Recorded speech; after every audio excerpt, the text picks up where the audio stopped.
तुमचं लहान मूल किंवा शाळेत जाणारा व्यक्ती शाळेत गेला परत आला नाही हे तुम्हाला नंतर कळतं, तो गायब झाल्यानंतर। राज्यामध्ये याविषयीची सध्या जी चिंता उद्भवलेली आहे त्यावरच लक्ष वेधलंय राज ठाकरे यांनी। मनसेचे अध्यक्ष राज ठाकरे यांनी मुख्यमंत्री देवेंद्र फडणवीस यांना या संदर्भात पत्र लिहिलंय। महाराष्ट्रात लहान मुलं पळवण्याचं, बेपत्ता होण्याचं प्रमाण वाढतंय असं राज ठाकरे यांनी या पत्रात म्हटलंय। या टोळ्या सर्रास लहान मुलं पळवतायत आणि यावर सरकार नक्की काय कारवाई करते हेच समजत नाही असा सवाल त्यांनी उपस्थित केलाय। राज्याचे मुख्यमंत्री आणि गृहमंत्री या नात्यानं देवेंद्र फडणवीस यांनी लक्ष घालून फक्त अधिवेशनात यावर चर्चा घडवून आणून नव्हे तर काहीतरी ठोस कृती करावी अशी मागणी राज ठाकरे यांनी केली आहे। नंदकिशोर गावडे आपले प्रतिनिधी आपल्यासोबत जोडले गेलेले आहेत। नंदकिशोर, राज ठाकरे यांनी आता बेपत्ता होणाऱ्या मुलांकडे या प्रश्नाकडे आता मुख्यमंत्र्यांचं लक्ष वेधलंय आणि या संदर्भातील अधिकचं अपडेट तुम्ही द्या।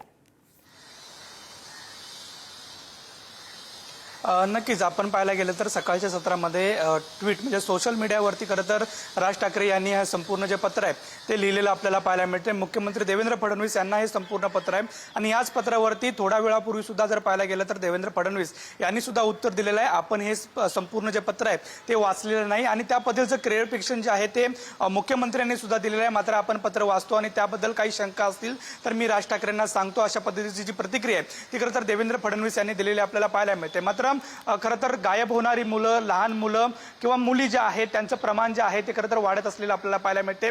2021-22 नंतर खरं तर या प्रमाणामध्ये जवळपास 30% वाढ जी झालेली आहे ती पाहायला मिळते संपूर्णच महाराष्ट्रात। म्हणजे विदर्भ असू दे किंवा महाराष्ट्र असू दे, खुद्द मुंबईत सुद्धा या पद्धतीचे गुन्हे आहेत ते सुद्धा कुठेतरी जास्त पद्धतीने नोंदवल्याचं आपल्याला पाहायला मिळते।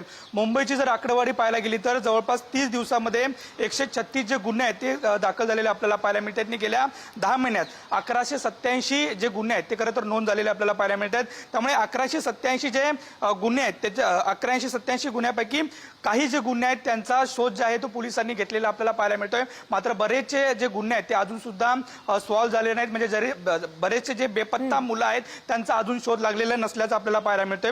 जवळपास ऑक्टोबर महिन्यात सर्वाधिक जे अपहरण झाल्याचे जे गुन्हे आहेत ते नोंदवण्यात आलेले आहेत। 136 जे गुन्हे आहेत ते खरं तर मुंबईत नोंदवण्यात आलेले आपल्याला पाहायला मिळते।